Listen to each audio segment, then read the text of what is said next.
నమస్తే దోస్తులు, అందరు మంచున్నారు. అందరూ చాలా బాగా ప్రిపేర్ అవుతారు కానిస్టేబుల్ ఎస్ఐకి. ఎందుకంటే మనకు నిన్న నైట్ మనకి నోటిఫికేషన్ అయితే రిలీజ్ అయింది. మనం ఎప్పుడెప్పుడు ఎదురు చూస్తున్నటువంటి నోటిఫికేషన్ అయితే రిలీజ్ అయిపోయింది ఆల్రెడీ. అప్లికేషన్ డేట్స్ అనేవి త్వరలో రాబోతున్నాయి. అప్లికేషన్ డేట్ కి సంబంధించినటువంటి ప్రెస్ నోట్ అనేది అఫీషియల్ వెబ్సైట్ లో గవర్నమెంట్ రిలీజ్ చేస్తాట, మెన్షన్ చేసింది ఆల్రెడీ. అయితే విషయం ఏంటంటే ఈ వీడియో ఎందుకోసం చేస్తున్నట్టే, నేను నోటిఫికేషన్ ఫస్ట్ క్లియర్ గా తెలుసుకోవడం అనేది మన యొక్క పని. ఫస్ట్ నోటిఫికేషన్ క్లియర్ గా తెలుసుకున్న తర్వాతనే నెక్స్ట్ దేనికన్నా ప్రొసీడ్ అవ్వాల్సి అయితే ఉంటది. సో దానికోసం నువ్వు ఫస్ట్ ఆఫ్ ఆల్ నోటిఫికేషన్ మొత్తం క్లియర్ గా చదువు. లేదనుకుంటే ఈ వీడియోలో దాదాపు మొత్తం 99% నేను విషయాలు కూడా అన్ని మీకు క్లియర్ ఎక్స్ప్లెయిన్ చేస్తూ ఉంటా. మెయిన్ పాయింట్స్ దాదాపు అన్ని కూడా. సో ఈ వీడియో నువ్వు తెలిసిన విషయాలు ఉన్నప్పటికీ నువ్వు ఎక్కడ స్కిప్ చేయకుండా అయితే చూడు. చూస్తే నీకు అనేది ఫుల్ క్లారిటీ వస్తుంది. ఫస్ట్ నీకు రావాల్సిన నోటిఫికేషన్ గురించి ఫుల్ అవగాహన, అది గుర్తుపెట్టుకో. సో వర్షం అయితే బాగా పడుతుంది కాబట్టి నేనైతే వెహికల్ ఉండైతే వీడియోని అయితే షూట్ చేస్తున్నా. మనకి కానిస్టేబుల్ ఎస్ఐకి సంబంధించిన నోటిఫికేషన్ జూలై 29, 2016 రోజు అయితే రిలీజ్ అయిపోయింది కదా. సో ఈ వీడియోలో నేను ఏం చెప్తున్నా మీకు ఓన్లీ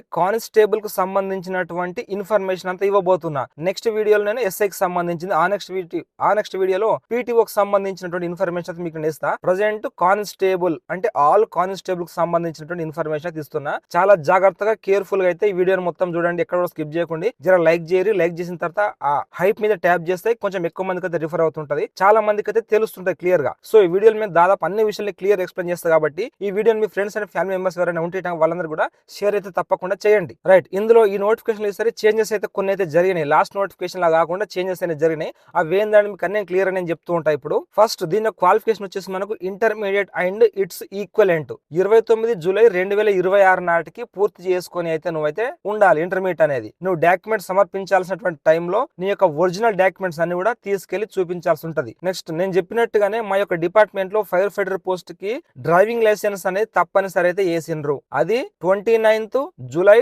2026 నాటికే తీసుకొని ఉండాలి. నేను లర్నింగ్ అప్లై చేసిన, నేను ఇప్పుడే అప్లై చేసిన, నాకు ఇంకా రాలేదన్నా కాదు. ఆ లైసెన్స్ కార్డు వచ్చిన తర్వాత ఇష్యూ డేట్ అని చెప్పేసి ఉంటది. అది ఎప్పుడు ఇష్యూ చేసి ఉండాలంటే 29 జూలై 2026 నాటికే ఇష్యూ చేసి ఉండాలి. ముఖ్యంగా మనం ఏజ్ గురించి మనం మాట్లాడుకున్నట్టయితే మనం ఇంతకు ముందు లాస్ట్ వీడియోలో చెప్పుకున్నాము. అదే ఏజ్ అయితే ఉంది. కానిస్టేబుల్ కి ఓసీ వాళ్ళకి వచ్చేసి మనకి 18 to 27 ఇయర్స్ వరకు, అంటే వీళ్ళు ఏ ఇయర్ నుంచి ఏ ఇయర్ మధ్యలో జన్మించి ఉండాలి అని అంటే 1/7/1999 తర్వాత జన్మించి ఉండాలి. అట్లాగే 1/7/2008 కంటే ముందు జన్మించి ఉండాలి. అదే కానిస్టేబుల్ కు ఈడబ్ల్యూఎస్ బీసీ ఎస్సీ ఎస్టీలు అయితేనేమో 18 to 32 ఇయర్స్ వరకు, అంటే 1/7/1994 తర్వాత జన్మించి ఉండాలి. 1/7/2008 కంటే ముందు జన్మించి ఉండాలి. అట్లాగే గవర్నమెంట్ ఎంప్లాయీస్ కనుక అయ్యి ఉంటే 5 ఇయర్స్ ఎక్స్ట్రా ఎగ్జామ్షన్ అయితే ఉంటుంది. అండ్ ఆల్సో హోమ్ గార్డ్స్ కి మనం చూసుకున్నట్టయితే 45 ఇయర్స్ వరకు అయితే ఎలిజిబిలిటీ అయితే ఉంటుంది. ఎక్స్ సర్వీస్ మెన్ వాళ్ళకి 3 ఇయర్స్ ఎగ్జామ్షన్ అయితే ఉంటుంది. వాళ్ళ యొక్క సర్వీస్ ని బట్టి అది వేరే విధంగా క్యాలిక్యులేషన్ అయితే చేస్తూ ఉంటారు. అండ్ ఎన్సీసీ ఇన్స్ట్రక్టర్లు, ఎన్సీసీ సర్టిఫికేట్ ఉన్న వాళ్ళకి కాదు నేను చెప్పేది, ఎన్సీసీ ఇన్స్ట్రక్టర్ గా ఎవరైతే పనిచేసి ఉంటారో వాళ్ళకి 3 ఇయర్స్ ఎగ్జామ్షన్ అయితే ఉంది. ఇంకా అట్లే మనం ముఖ్యంగా చూసుకున్నట్టయితే ఇప్పుడు ప్రిలిమినరీ టెస్ట్ అయితే ఉంటుంది కదా. ఈ ప్రిలిమ్స్ లో మనకి లాస్ట్ టైం తో పోలిస్తే ఇప్పుడైతే చేంజెస్ జరిగినాయి. ఓసీ అండ్ ఈడబ్ల్యూఎస్ వాళ్ళకి ప్రిలిమ్స్ లో మనకి 30% మార్క్స్ వస్తే క్వాలిఫై, అంటే 60 మార్క్స్ వస్తే క్వాలిఫై. అదే బీసీలు అయితే మాత్రం 25% మార్క్స్ వస్తే క్వాలిఫై, అంటే 50 మార్క్స్ వస్తే క్వాలిఫై. అదే ఎస్సీ ఎస్టీలు వచ్చేసి 20% మార్కులు అని అంటే 40 మార్క్స్ వస్తే క్వాలిఫై. ఈ ప్రిలిమ్స్ కి నెగటివ్ మార్కింగ్ అయితే ఉంది ఈసారి కూడా. Same 1/5 negative marks, 20% of negative marks ఉన్నాయి. తర్వాత మనకి 1600 మీటర్స్ అయితే యాజ్ ఇట్ ఈస్ గానే ఉంది. మెన్ కి 7 నిమిషాల 15 సెకండ్ లోపల పూర్తి చేయాల్సి అయితే ఉంటుంది. అదే ఉమెన్ అయితేనేమో 800 మీటర్స్ ని 5 minutes 20 seconds లో పూర్తి చేయాల్సి అయితే ఉంటుంది. హైట్ గురించి మాట్లాడుకున్నట్టయితే మనము మేల్ క్యాండిడేట్స్ యొక్క హైట్ వచ్చేసి 167.6 సెంటీమీటర్లు. అదే ఫీమేల్ క్యాండిడేట్స్ అయితే 152.5 సెంటీమీటర్లు. అదే మేల్ క్యాండిడేట్స్ లో నేను ఇక్కడ డిస్ప్లే చేస్తా. ఈ డిస్ట్రిక్ట్ లకు సంబంధించినటువంటి ఎస్టీ అబోరిజినల్ ట్రైబ్స్ కి సంబంధించినటువంటి సర్టిఫికేట్ ఎవరి దగ్గర అయితే ఉంటుందో వారికి హైట్ వచ్చేసి మేల్ క్యాండిడేట్స్ కి 160 సెంటీమీటర్ల హైట్ ఉంటే సరిపోతుంది. అదే ఎస్టీ అబోరిజినల్ ట్రైబ్స్ కు సంబంధించినటువంటి విమెన్స్ కి హైట్ వచ్చేసి 150 సెంటీమీటర్లు ఉంటేనైతే సరిపోతుంది. అసలు ఉమెన్స్ ఏ పోస్టులకు ఎలిజిబిలిటీ అని అంటే మనం పాత వీడియోలో ఏవైతే చెప్పుకున్నామో యాజ్ ఇట్ ఈస్ ఈ నోటిఫికేషన్ కూడా అట్లనే ఉన్నాయి. నేను ఏదైతే చెప్పినో అదే కరెక్ట్ కావడం జరిగింది. ఫీమేల్స్ మనకి 33.33% of reservation in civil, AR లో 10%, ఎస్పీఎఫ్ లో 33.33% రిజర్వేషన్. మనం ఆల్రెడీ వీడియో కూడా చేసినాం ఒకటి. ఫైర్ ఫైటర్ లో 33.33%. ఈ ఈ వీడియో కూడా నేనైతే ఆల్రెడీ చేసిన. అండ్ వార్డర్ ఫీమేల్ పోస్టులు అయితే ఉన్నాయి మనకి. నెక్స్ట్ మన మెన్ కి లాంగ్ జంప్ ఉంటుంది, షార్ట్ పుట్ ఉంటుంది. లాంగ్ జంప్ వచ్చేసి 4 మీటర్స్ దునికితే క్వాలిఫై అవుతారు, 3 ఛాన్స్ ఉంటాయి. షార్ట్ పుట్ వచ్చేసి బరువు మెన్నది 7.26 కేజెస్ అయితే ఉంది. దీన్ని మనము 6 మీటర్స్ కనుక విసిరినట్టయితే క్వాలిఫై అయితే అవుతుంటాము. అదే ఫీమేల్ క్యాండిడేట్స్ కి లాంగ్ జంప్ ఉంటుంది, షార్ట్ పుట్ ఉంటుంది. లాంగ్ జంప్ వచ్చేసి 2.5 మీటర్స్ దునికితే క్వాలిఫై అయితే అవుతారు. అదే ఫీమేల్ క్యాండిడేట్ యొక్క షార్ట్ పుట్ వెయిట్ వచ్చేసి 4 కేజెస్, అది 4 మీటర్స్ కనుక విసిరినట్టయితే క్వాలిఫై అయితే అవుతారు. అయితే ఇక్కడ ఇంకో విషయం ఏంటంటే నోటిఫికేషన్ క్లియర్ గా మెన్షన్ చేసిండ్రు, మీరు గనక ఈవెంట్స్ మీకైతే ఏ డేట్ రోజు ఉంటాయో ఆ డేట్ రోజే కంపల్సరీ అయితే అటెండ్ కావాలి. నేను ఎక్స్టెండ్ చేసుకుంటా, నేను మళ్ళా పోతా అంటే మాత్రం మిమ్మల్ని కన్సిడర్ చేయరు, మిమ్మల్ని రిజెక్ట్ చేసే అవకాశం అయితే ఉంది. నోటిఫికేషన్ నుంచి తప్పించే అవకాశం ఉంది. మీకు ఏ డేట్ అయితే ఈవెంట్స్ ఉంటాయో ఆ డేట్ రోజే ఖచ్చితంగా అయితే మీరైతే అటెండ్ కావాల్సి ఉంటది. ఇక్కడ ఇంకో విషయం ఏంటంటే నోటిఫికేషన్ ఎప్పుడు వచ్చింది మనకు 29 జూలై 2026 నాడు వచ్చింది కదా. ఇప్పటి నుంచి వెళ్ళి 3 మంత్స్ వరకు, జూలై అంటే ఆగస్టు, సెప్టెంబర్, అక్టోబర్ వరకు జరిగేటటువంటి యూనిఫామ్ సర్వీసెస్ కు జరిగేటటువంటి ఏ ఫిజికల్ మెజర్మెంట్స్ ఉన్నా, ఏ ఈవెంట్స్ ఉన్నా, ఏ రన్నింగ్ ఉన్నా ఇవన్నీ కూడా 3 మంత్స్ వ్యాలిడిటీతో అయితే ఉంటాయి. 3 మంత్స్ వరకు ఏ నోటిఫికేషన్ వచ్చినా కూడా అన్నిటికీ ఒకేసారి నువ్వు అటెంప్ట్ చేస్తే సరిపోతుంది. అంటే ఎస్ఐ కైనా, కానిస్టేబుల్ కైనా, పీటీఓ కైనా, ఏఎస్ఐ ఫింగర్ ప్రింట్ బ్యూరో అయినా, ఇంకా ఏదైనా కూడా నోటిఫికేషన్ మళ్ళీ ఇప్పుడు వచ్చినా కూడా 3 మంత్స్ వరకు అయితే ఇవే ఈవెంట్స్ అయితే ఉంటాయి. నువ్వు ఒక్కసారి కొట్టేస్తే 3 మంత్స్ వరకు అయితే వ్యాలిడిటీ అయితే ఉంటాయి. ఈవెంట్స్ ఓన్లీ క్వాలిఫై అయితే సరిపోతుంది. ఏ పోస్టులకు అంటే civil, fire fighter, jail men, Jailer women, ఈ పోస్టులకి ఈవెంట్స్ ఓన్లీ క్వాలిఫై అయితే సరిపోతుంది. మరి ఈవెంట్స్ మెరిట్ కూడా వచ్చేటటువంటి జాబ్స్ ఏవేవి అని అంటే ఏఆర్, ఎస్ఐఆర్, సిపిఎల్, ఎస్పీఎఫ్. వీటిలో మనకి నార్మలైజేషన్ చేసేటటువంటి ఈవెంట్స్ నార్మలైజేషన్ చేసేటటువంటి పోస్టులు ఏవి అని అంటే ఏఆర్ అండ్ ఎస్పీఎఫ్. ఈ ఏఆర్, ఎస్పీఎఫ్ ఎందుకు నార్మలైజేషన్ చేస్తున్నారు అంటే ఇందులో విమెన్స్ యాడారు కాబట్టి విమెన్స్ కు 800 మీటర్స్, మెన్ కు 600 మీటర్స్ కదా, వీళ్ళందరినీ ఈక్వల్ చేసే పద్ధతిలో భాగంగా అయితే ఈవెంట్స్ నార్మలైజేషన్ చేస్తున్నాం అని చెప్పేసి బోర్డు అయితే చెప్తుంది. అండ్ ఎస్ఏఆర్, సిపిఎల్ కి ఈవెంట్స్ యొక్క మార్కులను రా మార్కులే ఉంటాయి, వీటిని నార్మలైజేషన్ చేయరు. ఎగ్జామ్ మార్కులు ఆఫ్, ఈవెంట్స్ మార్కులు direct as it is full add చేసి ఇట్లా మెరిట్ లిస్ట్ తీస్తారు. ఇది ఎస్ఏఆర్, సిపిఎల్ ఓన్లీ మెన్ కే ఉంటది కాబట్టి నార్మలైజేషన్ అనేది ఉండదు ఈవెంట్స్ కి. ముఖ్యంగా ఈసారి అయితే హారిజాంటల్ రిజర్వేషన్ అమలు చేయబోతున్నారు. అంటే ఫర్ ఎగ్జాంపుల్ ఇప్పుడు ఉమెన్స్ ఉన్నారబ్బా, ఉమెన్స్ కేటాయించినటువంటి పోస్టులు ఎవరైతే ఉంటే ఉమెన్స్ ఫుల్ఫిల్ కాలేరు అనుకో, ఆ క్యాస్ట్ లో ఉన్నటువంటి మెన్ తోనైతే అంటే పురుష అభ్యర్థులతోనైతే ఫుల్ఫిల్ అయితే చేస్తారనమాట. ఇక్కడ ముఖ్యంగా మాట్లాడుకున్నట్టయితే మనము ఉమెన్స్ కు సంబంధించిన రిలాక్సేషన్, ఏజ్ రిలాక్సేషన్ లో భాగంగా widow womens, divorced womens, judicially separated womens ఉంటారు కదా, వీరికి ఆయా సర్టిఫికేట్లు కనుక ఉండి ఉన్నట్టయితే వీళ్ళు ఎస్సీ, ఎస్టీలు కనుక అయితే 45 ఇయర్స్ వరకు అయితే ఏజ్ అయితే ఉంటుంది, మాక్సిమం ఏజ్. అదే divorced womens, widow womens, judicially separated womens కి బీసీ, ఓసీలు అయితేనేమో 40 ఇయర్స్ వరకు అయితే ఏజ్ రిలాక్సేషన్ అనేది అయితే ఉంటుంది. నెక్స్ట్ ఇప్పుడు అప్లికేషన్ ప్రాసెస్ గురించి మనం చూసుకున్నట్టయితే పార్ట్ 1 అయితే అప్లై చేసుకోవాల్సి ఉంటుంది. అప్లికేషన్ డేట్ ఇంకా రాలేదు, ఎవరు కూడా గాబరా పడొద్దు. అప్లికేషన్ డేట్ రాగానే నేను మొత్తం ఎట్లా అప్లై చేయాలి, ఎప్పటి నుంచి చెప్పరాక లాస్ట్ డేట్, ఎప్పటి నుంచి స్టార్ట్ అవుతుంది అన్ని క్లియర్ అని చెప్తూ ఉంటా. జస్ట్ ఇప్పుడైతే చిన్నగా అయితే వినండి. పార్ట్ 1 ని మనం మొబైల్ నంబర్ తో రిజిస్ట్రేషన్ అయితే చేసుకోవాల్సి ఉంటుంది. మీరు మొబైల్ నంబర్ అయితే ఒకటే వాడండి అని చెప్పేసి బోర్డు అయితే చెప్తుంది. నోటిఫికేషన్ అయ్యేంత వరకు కూడా ఈ ఒక్క మొబైల్ నంబర్ నే యూజ్ చేయమని చెప్పి చెప్తుంది. ఏమైనా అప్డేట్స్ ఉన్నా కూడా మీరు దానికైతే వస్తుంటాయట. మొబైల్ నంబర్ రిజిస్ట్రేషన్ చేసుకొని అమౌంట్ ఫీజు పే చేసి ఫోటో సిగ్నేచర్ అప్లోడ్ చేయాలి part 1. After prelims part 2 application ఉంటుంది. సర్టిఫికేట్స్ అన్ని అప్లోడ్ చేయడంతో పాటు పోస్టుల యొక్క ప్రిఫరెన్స్ అనేది ఇవ్వాల్సి అయితే ఉంటుంది. ఈ విషయంలో చాలా జాగ్రత్తగా ఉండండి అని చెప్పేసి టీఎస్ఎల్ పిఆర్బి బోర్డు అయితే చెప్తుంది. నువ్వు ఏ డాక్యుమెంట్స్ అయితే అప్లోడ్ చేస్తున్నావు, నీకు ఏ డాక్యుమెంట్స్ అయితే అడుగుతుందో అవన్నీ అప్లోడ్ చేసిన ప్రతి డాక్యుమెంట్ ఒరిజినల్, నీకు డాక్యుమెంట్ వెరిఫికేషన్ రోజు కంపల్సరీ అవన్నీ తీసుకెళ్లాలి. నువ్వు డాక్యుమెంట్ అప్లోడ్ చేసినావు, అది నీ దగ్గర లేదు, లేకపోతే ఆ టైం కు లేదనుకో, నిన్ను రిజెక్ట్ చేసే ఛాన్స్ అయితే ఉంది. మొత్తం నీ యొక్క సొంత బాధ్యత, నీ యొక్క సొంత నిర్ణయం మీద డిపెండ్ అయి ఉంటది. ఇప్పుడు ఏజ్ తక్కువ ఉన్నా ఎక్కువ ఉన్నా కూడా దీంట్లో తీసుకుంటదట పెడితే. బట్ బోర్డు ఏమని చెప్తుందంటే నీ యొక్క సొంత డిసిజన్ ఇది, నీ చేతులు నీ నెత్తి మీద పెట్టింది అన్నట్టు. అంటే నువ్వు ఏజ్ ఎంత, నాకు అత్తదా రాదా నువ్వే చూసుకోవాలి. నాకు తక్కువ డేట్ ఇచ్చినాడో నాకు వచ్చింది అని చెప్పేసి బోర్డు అందులో వెబ్సైట్ లో తీసుకుంది, యాక్సెప్ట్ చేసింది, నాకు ఏజ్ వచ్చిందని చెప్పేసి ఓ సంకలు గుద్దుకుంటా ఎగిరిపోకు. బోర్డు క్లియర్ చెప్తాంది, ఏజ్ ఉన్నోళ్ళకే ఆ ఎలిజిబిలిటీ ఉన్నోళ్ళకే వర్తిస్తుంది, లేని వాళ్ళకి కూడా అది సిస్టమ్ తీసుకున్నప్పటికీ వాళ్ళనైతే రిజెక్ట్ చేస్తారు, పేమెంట్ అయితే తిరిగి రాదు అని చెప్పేసి బోర్డు క్లియర్ గా చెప్తుంది. ఈసారి కూడా పాత లాస్ట్ నోటిఫికేషన్ లాగానే ఈసారి కూడా 95% ఆఫ్ వేకెన్సీస్ అన్ని కూడా లోకల్ క్యాండిడేట్స్ తోనే ఫుల్ఫిల్ చేస్తుంది. ఎస్సీ, ఎస్టీ అభ్యర్థులు అయితేనేమో ఒకటి కన్నా ఎక్కువ పోస్టులకు అప్లై చేసేటప్పుడు ప్రతి అదనపు పోస్ట్ కి 50 రూపాయలు తగ్గింపు అయితే ఉంటుంది. అదే బీసీలు అయితే కనుక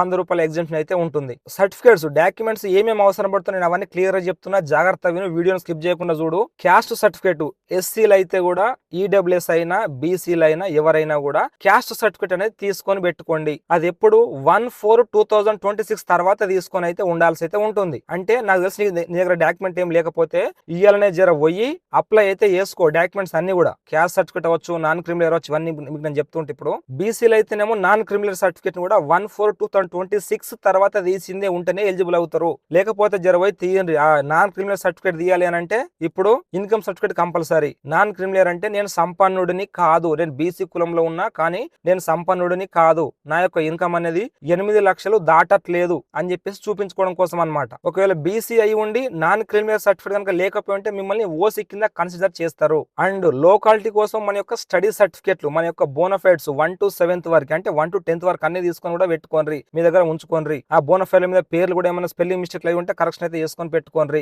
ఇప్పుడే. ఒకవేళ స్కూలింగ్ కనుక చదవకుండా డైరెక్ట్ ఓపెన్ యూనివర్సిటీలో చదివిన వాళ్ళు ఉంటే ఇటంగా రెసిడెన్స్ సర్టిఫికేట్ అనేది తీసుకొని అయితే పెట్టుకోండి, లేటెస్ట్ వర్షన్ ది. తర్వాత రిజర్వేషన్ ఏదేదైతే వర్తిస్తుందో ఎవరికైతే, ఫర్ ఎగ్జాంపుల్ హోమ్ గార్డ్స్ ఉన్నారు, హోమ్ గార్డ్స్ రిజర్వేషన్ వర్తిస్తుంది. ఇన్ సర్వీస్ ఉన్నారు, సర్వీస్ సర్టిఫికేట్. సిపిపి వాళ్ళంటే సిపిపి సర్టిఫికేట్, ఎన్సీసీ ఉంటే ఎన్సీసీ సర్టిఫికేట్, ఇవన్నీ అయితే దగ్గర అయితే పెట్టుకోండి. ఎంఎస్పీ ఉంటే ఎంఎస్పీ సర్టిఫికేట్. తర్వాత SSC memo, intermediate memo. And ST aboriginal tribes వాళ్ళు హైట్ లో ఎగ్జామ్షన్ కోసము ఎస్టీ ఏబోరిజినల్ ట్రైబ్స్ సంబంధించిన సర్టిఫికేట్ అయితే తీసుకోవాల్సి ఉంటుంది. ఎన్సీసీ ఇన్స్ట్రక్టర్ అయితే instructor certificate, ex service men అయితే ఎక్స్ సర్వీస్ మెన్ సర్టిఫికేట్. ఒకవేళ ఆర్మీ, నేవీ, ఎయిర్ ఫోర్స్ వాళ్ళు అప్లై చేస్తాం అనుకుంటే ఇటంగా ఆ యొక్క యూనిట్ యొక్క హైయర్ అథారిటీ చేత ఎన్ఓసి తీసుకోవాల్సి ఉంటుంది. మనం ఇందాక మాట్లాడుకున్నాం widow womens, divorce womens, judicial separatory womens వారి యొక్క సర్టిఫికేట్ అయితే తీసుకోవాల్సి ఉంటుంది. ఆ వీడియోలో డివర్స్ ఉమెన్స్ వీళ్ళందరూ అయితే ఇటంగా నాకు ఇంకా నెక్స్ట్ పెళ్లి కాలేదు, మా భర్త చనిపోతే భర్త చనిపోయిన సర్టిఫికేట్, మళ్ళీ నాకు ఇంకా పెళ్లి కాలేదని చెప్పేసి ఆ సర్టిఫికేట్ కూడా తీసుకోవాల్సి అయితే ఉంటుంది. ఇట్లా తీసుకుంటేనే మీరు ఏ రిజర్వేషన్ ఉంటుందో ఆ రిజర్వేషన్ సరైన ప్రూఫ్ చూపిస్తేనే మీరు ఎలిజిబుల్ అవుతారు. లేకపోతే నేను నిజంగా అంటే విడో ఉమెనే బట్ నా దగ్గర సర్టిఫికేట్ లేదంటే మీరు నాట్ ఎలిజిబుల్ అవుతారు చెప్తున్నా. అండ్ ఈ ఎంఎస్పీ యొక్క రిజర్వేషన్ ఎట్లా చూస్తారంటే ఇప్పుడు ఫర్ ఎగ్జాంపుల్ ఎన్సీసీ రిజర్వేషన్ ఉంది, ఆ ఎన్సీసీలో 2% రిజర్వేషన్ ఉంది. ఆ 2% పోస్టులలో చూస్తారనమాట రిజర్వేషన్. ఏ ఉన్నా, బి ఉన్నా, సి సర్టిఫికేట్ ఉన్నా కూడా అందరికి కూడా ఆ రిజర్వేషన్ లో చూస్తారు. ఒకవేళ ఆ రిజర్వేషన్ లో 3 క్యాండిడేట్స్ ఉన్నారు అనుకో, ఫర్ ఎగ్జాంపుల్ ఆ ముగ్గురు కూడా సేమ్ మార్క్స్ వచ్చినాయి అనుకో ఎగ్జామ్ లో, ఫైనల్ ఎగ్జామ్ లో, అప్పుడు ఏం చేస్తారనంటే ఆ ముగ్గురిట్లో ఎన్సీసీ సర్టిఫికేట్ పెద్దది ఎవరికైతే ఉంటుందో, సేమ్ మార్క్స్ వచ్చినప్పుడు పెద్దది ఎవరిదైతే ఉంటుందో వాళ్ళకైతే పోస్ట్ ఇవ్వడం అయితే జరుగుతుంటది. అట్లా కాకుండా ఈ ఎంఎస్పీ లో ఎట్లుంటుందనంటే మెరిటోరియల్ స్పోర్ట్స్ పర్సన్ అనమాట. ఎంఎస్పీ అంటే ఫస్ట్ ప్రియారిటీ ఇంటర్నేషనల్ కాంపిటీషన్స్ లో ఎవరైతే పార్టిసిపేషన్ చేసారో, ఎవరైతే మెడల్ సాధించారో వాళ్ళకి ప్రియారిటీ ఇస్తారు. ఒకవేళ వాళ్ళు కనుక లేకపోయి ఉంటే నేషనల్ లెవెల్ ఎవరైతే పార్టిసిపేషన్ చేశారో స్టేట్ తరపున ఎవరికైతే మెడల్స్ వచ్చినాయి, లేకపోతే ఎవరైతే పార్టిసిపేషన్ చేశారు వాళ్ళకి ప్రియారిటీ ఇస్తారు. తర్వాత థర్డ్ ప్రియారిటీ వచ్చేసి జోనల్ లేదా రీజనల్ ఎవరైతే కాంపిటీషన్ లో పాల్గొన్నారు, ఎవరికైతే మెడల్స్ వచ్చినాయి, ఇట్లా ఆర్డర్ వైజ్ అయితే ప్రియారిటీ అయితే తీసుకుంటారట ఎంఎస్పీ యొక్క రిజర్వేషన్ అనేది. ఇప్పుడు ఈ కానిస్టేబుల్ పోస్ట్ లో మనకి ఏ రిజర్వేషన్స్ ఉంటాయి అని అంటే పోస్టులకు NCC, home guard, CPP, MSP, NCC, CDI అంటే డిపార్ట్మెంట్ లో ఉంటూ మరణించినటువంటి వాళ్ళ యొక్క పిల్లలు అవ్వచ్చు, అంటే అన్ఫిట్ అయినటువంటి వాళ్ళ యొక్క పిల్లలు అవ్వచ్చు, వీళ్ళది సిడిఐ అనమాట. జైలు శాఖకు సంబంధించినటువంటి సిబ్బంది యొక్క పిల్లలు, ఎస్పీఎఫ్ సిబ్బంది యొక్క పిల్లలు, అండ్ అట్లాగే ఈసారి కొత్తగా అయితే వచ్చేసింది ఫైర్ సర్వీస్ వాళ్ళ యొక్క పిల్లలను కూడా ఇందులో అయితే ఇన్క్లూడ్ అయితే చేయడం జరిగింది. రిజర్వేషన్స్ అంటే వీటికి అయితే ఉంటాయి అనమాట. ఎవరెవరికి ఏ పోస్ట్ కి ఎంత రిజర్వేషన్ అని చెప్పేసి నేను మీకు ముందు చెప్తుంటా. ఈ వీడియోని ఎక్కడ కూడా స్కిప్ చేయకుండా చూడండి, మొత్తం చాలా యూజ్ఫుల్ ఇన్ఫర్మేషన్ చెప్తున్నా. వీడియో బాగా లెంత్ అయితే హాఫ్ అన్ అవర్ వరకు అవ్వచ్చు, బట్ నువ్వైతే ఓపికతో చూడు జరా. తర్వాత మనకి ఫైనల్ రిటన్ ఎగ్జామినేషన్ ఉంటుంది కదా, ఈ యొక్క ఫైనల్ రిటన్ ఎగ్జామినేషన్ వచ్చేసి మనకి 200 క్వశ్చన్స్ ఉంటాయి. ఈ 200 మార్క్స్ పేపర్ 3 అవర్స్ టైం అయితే ఉంటుంది. ఇందులో అయితే నెగిటివ్ మార్క్స్ అయితే ఉండవు.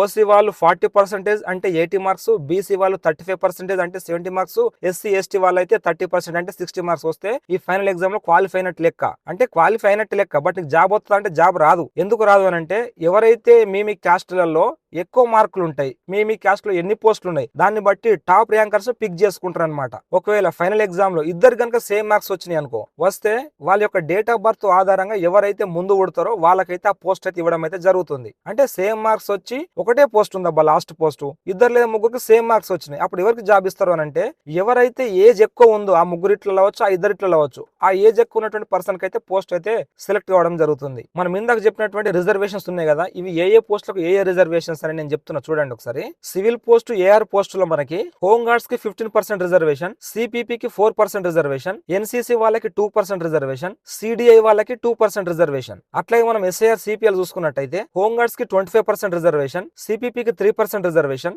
ఎన్సీసీ అండ్ సిడిఐ వాళ్ళకి 2% రిజర్వేషన్. అట్లాగే మనం ఎస్పీఎఫ్ గురించి మాట్లాడుకున్నట్టయితే హోమ్ గార్డ్స్ కి 25% రిజర్వేషన్, ఎస్పీఎఫ్ పిల్లలకు 5% రిజర్వేషన్, ఎన్సీసీ వాళ్ళకి 2% రిజర్వేషన్. ఫైర్ డిపార్ట్మెంట్ లో ఫైర్ ఫైటర్ కి సంబంధించిన రిజర్వేషన్ చూద్దాము. హోమ్ గార్డ్స్ టీచర్స్ కి అయితే 5% రిజర్వేషన్, ఫైర్ లో ఉన్నటువంటి పిల్లలకు అయితే 5% రిజర్వేషన్. అంటే ఏడిఎఫ్ స్థాయి వరకు ఉన్నటువంటి పిల్లలకు రిజర్వేషన్ అనేది 5% అయితే ఉంటుందన్నమాట. ఇది కొత్త అయితే ఇంట్రడ్యూస్ చేసి ఈసారి. అండ్ జైల్ వార్డెన్ మేల్ వచ్చేసి 5% జైలు శాఖకు సంబంధించిన సిబ్బంది యొక్క పిల్లలకైతే రిజర్వేషన్ అయితే కల్పించారు. నాకు తెలిసి ప్రిలిమ్స్ కి అయితే చాలా తక్కువ టైం అయితే ఉండబోతుందని చెప్పేసి నేనైతే అనుకుంటున్నా. కాకపోతే ఏ మంత్ లో ప్రిలిమ్స్ ఉంటుంది ఏందని చెప్పేసి మనకి ఇప్పుడే క్లారిటీగా తెలియదు. మనకి బోర్డు అయితే మనకు ప్రెస్ నోట్ లో రిలీజ్ అయితే చేస్తుంటది, కానీ చాలా తక్కువ టైం ఉంటది. నువ్వు ఇంకా ప్రిపరేషన్ స్టార్ట్ చేయాలి, నాకు ప్రిపేర్ ఇంకా నేను కాలేదు, నేను నార్మల్ గా చదువుతున్నా, నోటిఫికేషన్ డిసెంబర్ వస్తుంది అనుకున్నా, నోటిఫికేషన్ నెక్స్ట్ ఇయర్ వస్తుంది అనుకున్నా అని చెప్పేసి నువ్వు పిచ్చి పిచ్చి ఆలోచించుకుంటుంటే నీకు జాబ్ అయితే దూరం అయితే చెప్తున్నా. చాలా కసిగా సీరియస్ గా ప్రిపేర్ అవుతూ ఉండని చెప్తున్నా. నువ్వు అట్లా ప్రిపేర్ అయితే నువ్వు అనుకున్నట్టు యూనిఫామ్ వేసుకోవాల్సినటువంటి జాబ్ అయితే నీకైతే వస్తుంది. నీ కళ నెరవేరుతుంది, మీ అమ్మ నాన్న కళ నెరవేరుతుంది. ఎన్ని ఎంత కష్టపడుతుంది మన అమ్మ నాన్న చూడగల జర వాళ్ళని అర్థం చేసుకో. కనీసం ఇంకే రోజులు ఇట్నే ప్రిపేర్ అవ్వకుంటుంటావు. ఇప్పుడు మనం పీటీఓ డ్రైవర్ అండ్ మెకానిక్ సంబంధించిన వాళ్ళ యొక్క ఎలిజిబిలిటీ చూద్దాము. ఈ పీటీఓ మెకానిక్ సంబంధించినటువంటి వాళ్ళ పోస్టుల గురించి చూసుకున్నట్టయితే మనము వీళ్ళ యొక్క ఎడ్యుకేషన్ క్వాలిఫికేషన్ వచ్చేసి 10th లేదా ఇట్స్ ఈక్వలెంట్ తో పాటుగా ఐటీఐలో auto electrician, mechanic motor vehicle, mechanic diesel, fitter దీంట్లో ఏ ఒక్కటి చేసి ఉన్నా కూడా మీరైతే ఈ పోస్ట్ కి ఎలిజిబుల్ అయితే అవుతుంటారు. దీనికి వచ్చేసి మనకి ప్రిలిమినరీ టెస్ట్ అయితే ఉండదు, దీనికి ట్రేడ్ టెస్ట్ అనేది ఉంటది. పీటీఓ, ఆర్టీసీ, ఆర్టీఏ వాళ్ళ సమక్షంలో మనకు ట్రేడ్ టెస్ట్ అనేది జరుగుతూ ఉంటది. 10 అంశాలు ఉంటాయి, 10 మార్కులకు ఒకటి, 10 100 ఉంటాయి. ఈ 100కి మనకు క్యాస్ట్ తో సంబంధం లేకుండా 50 మార్కులు కనుక దాటించగలిగితే మనం క్వాలిఫై అయితే అవుతుంటాము. అండ్ ఆల్సో ఇంకో కండిషన్ ఏంటి అంటే ఈ 10 అంశాలలో ఏవైనా 3 అంశాలు లేదా 3 అంశాల కన్నా ఎక్కువ అంశాలకి 50% కన్నా తక్కువ మార్కులు కనుక వచ్చినాయి అనుకో, అంటే 5 మార్కుల కన్నా తక్కువ వచ్చినాయి అనుకో 3 లేదా ఎక్కువ అంశాలలో, అప్పుడు కూడా నువ్వైతే డిస్క్వాలిఫై అయితే అవడం అయితే జరుగుతుంది. నార్మల్ గా దీనికి టెక్నికల్ క్వాలిఫికేషన్ వచ్చేసి మనకి జూలై 29, 2026 నాటికి హెవీ ప్యాసింజర్ మోటార్ వెహికల్ మరియు హెవీ గూడ్స్ వెహికల్ లేదా ట్రాన్స్పోర్ట్ వెహికల్ ఈ డ్రైవింగ్ లైసెన్స్ అనేది కంపల్సరీ అయితే ఉండాలి. ఇట్లా ఉన్న వాళ్ళే పీటీఓ డ్రైవర్ కావచ్చు, పీటీఓ మెకానిక్ కావచ్చు ఎలిజిబుల్ అన్నమాట. ఇక్కడ ఇంకో కండిషన్ ఏంటి అంటే మీకు ఆ డ్రైవింగ్ లైసెన్స్ పైన వ్యాలిడిటీ ఉంటది కదా, టెస్ట్ ఏ రోజైతే కండక్ట్ చేస్తారో ఆ రోజు వరకు కూడా దానిపైన వ్యాలిడిటీ డేట్ అనేది ఉండాలి. నా దగ్గర డ్రైవింగ్ లైసెన్స్ ఉంది సార్, నోటిఫికేషన్ వచ్చేదాకా నా దగ్గర టెస్ట్ కండక్ట్ చేసే రోజు ఆ వ్యాలిడిటీ కనుక లేకపోయింది అనుకో నువ్వు డిస్క్వాలిఫై అవుతావు అనమాట, నువ్వైతే నేను రిజెక్ట్ చేస్తారనమాట. సో టెస్ట్ కండక్ట్ చేసే నాటికి కూడా దాని మీద వ్యాలిడిటీ అనేది ఉండాలి ఆ లైసెన్స్ మీద. లాస్ట్ నోటిఫికేషన్ తో పోలిస్తే సార్ చేంజెస్ జరిగినాయి, గుర్తుపెట్టుకోండి. నెక్స్ట్ 1600 మీటర్ల రన్నింగ్ రేస్ అయితే ఉంటుంది, 7 నిమిషాల 15 సెకండ్ లోపల పూర్తి చేయాల్సి ఉంటుంది. లాంగ్ జంప్, షార్ట్ పుట్ ఉంటుంది, అవి కూడా క్వాలిఫై అయితే అవ్వాల్సి ఉంటుంది. ఇది ఓన్లీ మేల్ క్యాండిడేట్స్ కి అనమాట. తర్వాత మనకి ఫైనల్ ఎగ్జామినేషన్ ఉంటుంది, ఇది ఇంగ్లీష్ లోనే ఉంటుంది. 200 క్వశ్చన్లు ఉంటాయి, 200 మార్కులకి 3 గంటల టైం అయితే ఉంటుంది. ఇదే టెక్నికల్ పేపర్ అనమాట. ఇది ఫైనల్ సెలక్షన్ ఎట్లా ఉంటుందంటే మెకానిక్స్ ది ఈవెంట్స్ ఓన్లీ క్వాలిఫై అయినాము. ముఖ్యంగా మనం మాట్లాడుకోవాల్సిందే మర్చిపోయినాము, హైట్ దీని యొక్క మెయిన్ గా హైట్ వచ్చేసి 162 సెంటీమీటర్ల హైట్ ఉంటేనైతే సరిపోతుంది. ఓన్లీ మెన్ కి ఎలిజిబిలిటీ ఇవన్నీ కూడా. పీటీఓ డ్రైవర్ అవచ్చు, పీటీఓ మెకానిక్ అవ్వచ్చు. ఫైనల్ సెలక్షన్ ఎట్లా ఉంటుందంటే ఈ పీటీఓ మెకానిక్స్ ది మనకు 10 అంశాలలో 100 మార్కులకు నీకు ట్రేడ్ టెస్ట్ కండక్ట్ చేసినారు కదా, ఆ ట్రేడ్ టెస్ట్ లో నీకు వచ్చినటువంటి మార్కులు ఉంటాయి కదా, ఆ మార్కులు ప్లస్ ఈ సబ్జెక్ట్ కంటెంట్ పేపర్ ఉంది 200 మార్కులకి, ఇందులో వచ్చినటువంటి మార్కులు ఇవి రెండింటి ఆధారంగా నువ్వైతే పోస్ట్ కి అయితే సెలెక్ట్ కావడం అయితే జరుగుతుంది. అట్లాగే మనం పీటీఓ డ్రైవర్ కి సంబంధించింది అయితే చూద్దాం. ఇప్పుడు దీని యొక్క ఎడ్యుకేషన్ క్వాలిఫికేషన్ వచ్చి ఇంటర్మీడియట్ లేదా ఇట్స్ ఈక్వివలెంట్, అది కూడా 29/7/2026 నాటికి పూర్తి చేసుకొని ఉండాలి. లేదా ఎస్ఎస్సి ప్లస్ ఐటీఐ, అంటే ఐటీఐ లో ఏమేమి చేసిన వాళ్ళు ఎలిజిబుల్ అంటే auto electrician, mechanical motor vehicle, mechanical diesel, fitter ఇందులో ఏ ఒకటి ఏసి ఉన్నా కూడా ఎలిజిబుల్ అనమాట. సో దీనికి కూడా మనకైతే ప్రిలిమినరీ టెస్ట్ అయితే ఉండదు. దీనికి హైట్ వచ్చేసి 162 సెంటీమీటర్లే. ముఖ్యంగా మనం ఏజ్ గురించి కనుక మాట్లాడుకున్నట్టయితే పీటీఓ డ్రైవర్ అవచ్చు, మెకానిక్ అవచ్చు, ఏజ్ వచ్చేసి సేమ్ కానిస్టేబుల్ అంతే అనమాట. 18 to 27 years వరకు అయితే ఓసీ వాళ్ళకి, అదే ఈడబ్ల్యూఎస్ బీసీ ఎస్సీ ఎస్టీ వాళ్ళకైతేనేమో 18 to 32 years వరకు అనమాట. ఈ పీటీఓ డ్రైవర్ కూడా 1600 మీటర్ల రన్నింగ్ అయితే ఉంటుంది. 7 నిమిషాల 15 సెకండ్ లోపల పూర్తి చేస్తేనైతే ఎలిజిబుల్ అయితే అవుతారు. ఎంత ముందు పూర్తి చేసినా కూడా మనకైతే మార్క్స్ అనేవి అయితే యాడ్ కావు. అండ్ దీనికి ప్రిలిమినరీ టెస్ట్ అయితే ఉండదు. పీటీఓ, ఆర్టీసీ, ఆర్టీఏ వాళ్ళ సమక్షంలో మనకు ట్రేడ్ టెస్ట్ అయితే నిర్వహిస్తారు. ఈ ట్రేడ్ టెస్ట్ మనకి 8 అంశాల పైన అయితే ఉంటది. ఈ 8 అంశాలకు 100 మార్కులు అయితే ఉంటాయి. ఈ 100 మార్కులకి మనకి 50% లేదా 50% పైన దాటిస్తే కూడా మనము క్వాలిఫై అయితే అవుతుంటాము. ఈ 8 అంశాలలో ఏవైనా 3 అంశాలలో మనకి 50% మార్కుల కన్నా తక్కువ కనుక వచ్చినట్టయితే, 3 అంశాలు లేదా 3 కన్నా ఎక్కువ అంశాలలో 50% మార్కుల కన్నా తక్కువ వచ్చినా కూడా మనల్ని డిస్క్వాలిఫై అయితే చేస్తుంటారు. తర్వాత ఫైనల్ ఎగ్జామినేషన్ ఉంటుంది. ఫైనల్ ఎగ్జామినేషన్ మీ యొక్క కంటెంట్ పేపర్ అనేది ఉంటుంది. ఆ దాంట్లో మనకి 200 క్వశ్చన్స్, 200 మార్క్స్ ఉంటాయి. 3 hours టైం ఉంటుంది. ఇంగ్లీష్ లోనే ఉంటుంది పేపర్ వచ్చేసి. ఈ మెకానిక్ కావచ్చు, డ్రైవర్ పోస్టులకు కావచ్చు, ఓసీ వాళ్ళకు 40% ఆఫ్ మార్కులు అంటే 80 మార్కులు, బీసీలకు అయితే 35% ఆఫ్ మార్కులు అంటే 70 మార్క్స్, ఎస్సీ ఎస్టీలకు అయితేనేమో 30% మార్కులు అంటే 60 మార్క్స్ వస్తే క్వాలిఫై అయినట్టు లెక్క. కాకపోతే జాబ్ వస్తుందా క్వాలిఫై అయితే అంటే రాదు. క్వాలిఫై అయిన తర్వాత మీ కేటగిరీలో మీ క్యాస్ట్ లో మీ కేటగిరీకి ఎన్ని పోస్టులు ఉన్నాయి అనే దాన్ని బట్టి టాప్ ర్యాంకర్స్ అయితే సెలెక్ట్ అవడం అయితే జరుగుతుంటది. ఈ ఫైనల్ సెలక్షన్ వచ్చేసి మనకు వచ్చినటువంటి ట్రేడ్ టెస్ట్ లో వచ్చినటువంటి మార్కులు ప్లస్ ఈ ఫైనల్ ఎగ్జామ్ లో వచ్చినటువంటి మార్కులు ఇవి రెండింటిని కలిపి అయితే మెరిట్ లిస్ట్ అనేది తీసి అట్లా ఎవరికైతే ఎక్కువ మార్క్స్ ఉంటాయో వాళ్ళకైతే జాబ్ కి అయితే ఇస్తారనమాట. ఒకవేళ ఇద్దరు కనుక సేమ్ మార్క్స్ కనుక వచ్చి ఉంటే ఒక పోస్ట్ కనుక ఉండి ఉంటే ఎవరైతే ఎక్కువ ముందు పుట్టిర్రో వాళ్ళకైతే జాబ్ అయితే ఇవ్వడం అయితే జరుగుతుంటది. ఈ వీడియో అయితే చాలా వరకు అయితే లెంత్ అయిపోయిందని చెప్పేసి నేను అనుకుంటున్నా. మీకేమైనా డౌట్స్ ఉంటే ఇంకా కామెంట్ చేయండి, దాదాపు నేను రిప్లై ఇస్తాను నేను. అండ్ ఆల్సో మీకు అన్ని వివరాలు కూడా అందించని చెప్పేసి అనుకుంటున్నా. ఇంకా స్పెషలైజేషన్ గా ఒక్కొక్క టాపిక్ మీద ఒక్కొక్క వీడియో అయితే అంటే ఒక్కొక్క టాపిక్ మీద ఫర్ ఎగ్జాంపుల్ బోనఫైడ్స్ ఉంది అబ్బా, లో క్వాలిటీ అనేది ఎట్లా నిర్ణయిస్తారు, అసలు ఏంది దాని గురించి అని చెప్పేసి వీటిలో రిజర్వేషన్ అనేది ఉంది, ఎంఎస్పీ ఉంది, ఎంఎస్పీ ఎట్లా చూస్తారు, అసలు ఎన్సీసీ అని ఉంది, ఎన్సీసీ ఎట్లా తీస్తారు అని చెప్పేసి ఈ ప్రతి వాటి గురించి కూడా నేనైతే మీకు నేను నెక్స్ట్ వీడియోలు అయితే చేస్తూ ఉంటా. నెక్స్ట్ ఎస్ఐ గురించి అయితే వీడియో చేస్తాను నేను. ఇవన్నీ వీడియోలు మీకు రావాలనుకుంటే మన ఛానల్ తప్పకుండా సబ్స్క్రైబ్ చేసుకోండి. సబ్స్క్రైబ్ చేసుకొని మన ఛానల్ లోపలికి ఒకసారి వెళ్ళి చూస్తే పీటీఓ డ్రైవర్ ఆపరేటర్ యొక్క జాబ్ సెలక్షన్ అవ్వచ్చు, అండ్ ఆల్సో ఆయన నేచర్ ఆఫ్ డ్యూటీస్ అవ్వచ్చు, ఫైర్ ఫైటర్ సంబంధించిన జాబ్ ప్రొఫైల్ అవ్వచ్చు, ఎస్ఎఫ్ఓ సంబంధించిన జాబ్ ప్రొఫైల్ అవ్వచ్చు, ఎస్పీఎఫ్ ఎస్ఏ కానిస్టేబుల్ సంబంధించిన జాబ్ ప్రొఫైల్ అవ్వచ్చు, ఇవన్నీ చాలా వరకు వీడియోస్ మన ఛానల్ అప్లోడ్ చేసినాము. ఒకసారి వెళ్ళైతే చూడండి, మీకైతే ఫుల్ క్లారిటీ అయితే వస్తుంటది. సో కష్టపడి ఫలితాలు చెప్పేసి కోరుకుంటూ మీ deep thinker fire fighter. Thank you so much అండి. జై హింద్.